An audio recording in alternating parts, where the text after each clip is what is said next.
There are two basic ways to respond to a challenging dementia behavior. One is a general approach using the tips and strategies that you might have picked up from a random video, a caregiver support group, or even in talking to other people who have been in the same situation. The second approach is to take a personalized approach. This is an approach that is specific to you, your person with dementia, and the specific behavior they are doing. The first approach is great, the general approach, because it's pretty much quick and easy. You hear about a tip, you hear about a strategy, and you're like, oh, I'll give that a try.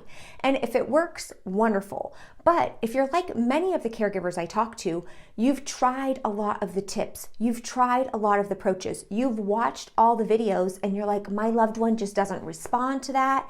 Nothing seems to be working. They're still not wanting to take a shower. They're still wanting to go home. They're still wanting to drive.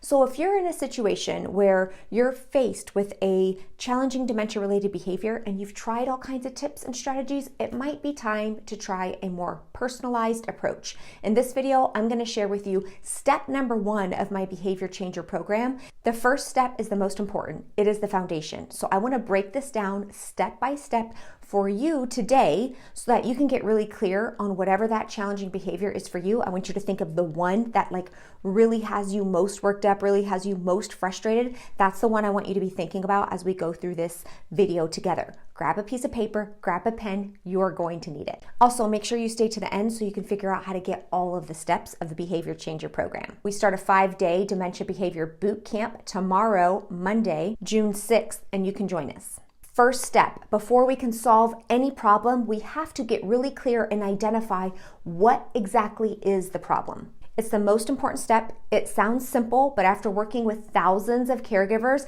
I find this is the step most people have trouble with. And when it's done incorrectly, it reduces the chance of ever finding something that your loved one is going to respond well to. Okay, so grab your piece of paper. On this piece of paper, I want you to write down right now, what is the behavior you want to solve? What is the behavior you want to change? Okay, now take a look at what you wrote down.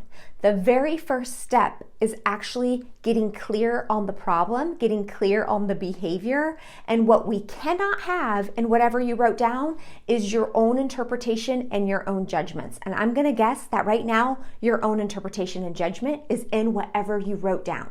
So we're going to need to clear that up. Whenever your interpretation or judgment about a behavior is in the problem, is what you think is the problem, it's going to blind you and prevent you from seeing solutions.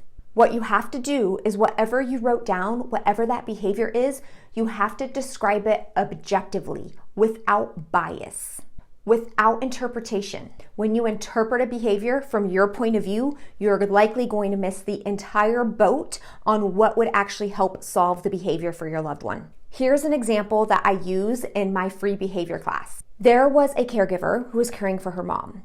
Her mom would take tissues out of a tissue box and throw them all over the floor. The caregiver would get really upset. She would watch her mom throwing these tissues everywhere, and then her mom would take the tissue box and put them on her feet.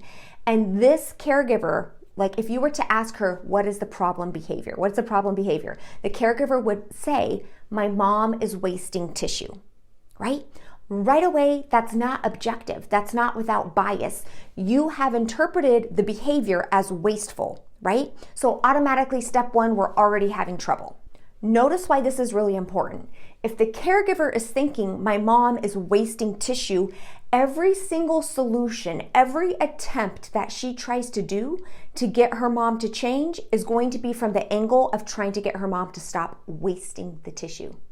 But as we discovered, it wasn't wasting tissue at all. Her mom was not trying to waste tissue.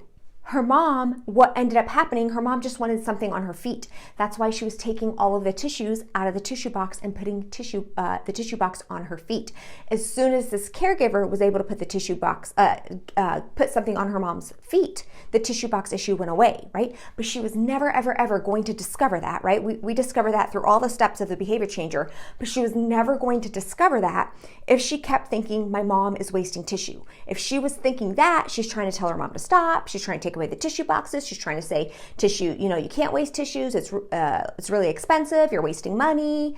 Tissue boxes don't belong on your feet. She was going round and round and round. It's because in step 1, which is getting really clear on the behavior, she already started interpreting the behavior. So you have to, whatever you wrote down, make sure it is objective. It can be agreed on in the court of law that everybody would see that behavior and we would all agree, yes, absolutely, we've all interpreted this way. How many of you, right, you're trying to solve a behavior, you're trying to solve a problem, but when you read what you wrote down, you've already identified what you think the problem is, right? It's your judgment, like they're wasteful, they're lying, they're being argumentative, they're being resistant, right? Like we're labeling things when it could be something totally different that's causing that behavior. You think they're lying. You think they're being argumentative. You think they're being resistant. And as soon as you've labeled that, you now have blinders on to all of the other possibilities and interpretations about what might actually be happening. It might actually not mean they're lying or being argumentative at all. That's just the label you put on it. What is underneath those lies? What is underneath the argumentativeness? That's what we're trying to get at. But you're never going to be able to discover that if you don't first figure out very clearly what is the behavior they're trying to do. So I'm going to share with you exactly how to come up with that on your own. Here's the first step. Let's say, for instance, your person with dementia is accusing you of stealing their money, right? You might have wrote down on your piece of paper initially, they're lying, they're accusing me of things, right? You might have put something like that down. Again, that's labeling, that's interpretation. That's going to mean you approach the behavior by trying to get them to understand the truth, by trying to convince them why what they're saying is not true, by trying to show all the evidence about how you're not lying. And if you're in this situation, you've probably discovered it doesn't work out that way. So instead, what you want to do is you want to write down exactly what the issue is. The issue is, my mom said I took $50, right? You want to just write down the facts. Something that, like, if there was a video camera recording what was happening, you could go to the court of law, everybody could watch it and say, yes, her mom said those words. That's basically it, right? We didn't say my mom's always accusing me of lying. My loved one never showers, right? My loved one is never happy with anything I do. It's like, no, what is exactly the issue? What is exactly the problem? Let's do another example about bathing because this comes up a lot. Let's say your person with dementia refuses to bathe. Refusing to bathe does not belong in the first step. There's so much judgment and interpretation here. We all could have different ideas about what refusal looks like, but what is something everybody would agree on? You would write down exactly what it was your loved one said or did when bathing came up. So for instance, it might sound something like, my loved one said they showered today when they didn't. Or something like, my loved one last took a shower 3 weeks ago.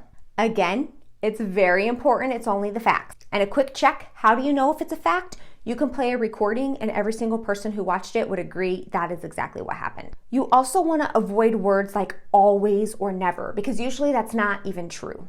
Also, for words like resisting or refusing, you might want to write down exactly what they did to help get straight to the facts. The problem when we don't make it 100% factual in the very first step of trying to change a behavior is that our emotions get so riled up, right? When we want to say something like, my loved one doesn't trust me, right? We're already going to start feeling a little bit upset or frustrated, or my loved one never takes a bath or is refusing to take a bath.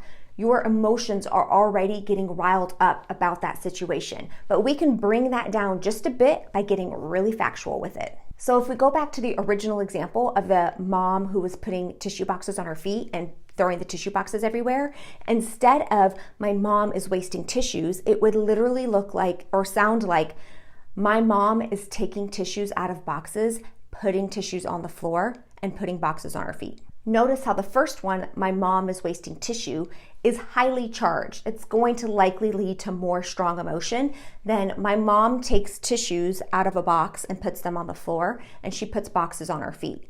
It's much less emotionally charged. And if you've been following me for a while, then you know in order to be a good dementia detective, We have to be able to look at the problem behavior without that high emotion. It would be like a detective arriving on a crime scene and being so overwhelmed with all of the surroundings and lights and noise and objects and blood and weapons, right? That they're missing the clues of the behavior all around them because they're so wrapped up in their emotions, right? And so what we're doing here is we're getting very clear on one behavior, what exactly it is. So now we can start taking further steps. And just to really highlight like the importance of this, because I can sense some of you might be like, this is silly, just tell me what to do. It's like, well, I have hundreds of videos that tell you what to do. Sometimes it doesn't work. We need a more personalized approach. If we were to take that tissue box example again, if somebody is thinking their mom or their loved one is wasting tissue, all of the behaviors and approaches are going to be about wasting tissue. Wasting was just that caregiver's interpretation, their point of view. And like so much in dementia, when you're just looking at it through your point of view, you're never going to solve the behavior. Her mom was not trying to waste tissues. Her mom wanted something on her feet, right? So when the caregiver just describes what is happening, my mom takes tissues and throws them out of the box and puts boxes on her feet. She just describes it. Now we're in a much better place to start step number 2 to figure out, why might they do that? What are all the possible reasons somebody might take tissues out of a box and put boxes on their feet? All of a sudden, we are so much closer to solving a behavior than my mom is wasting tissues. My loved one refuses to bathe. My person accuses me of lying. We have to get super factual and specific. So that's the first and most important step. I want you to write down your new revised problem behavior. Whatever you wrote down on that piece of paper, I want you to scratch it out. I want you to come up with the factual, specific sentence of what you see is the problem behavior at this point.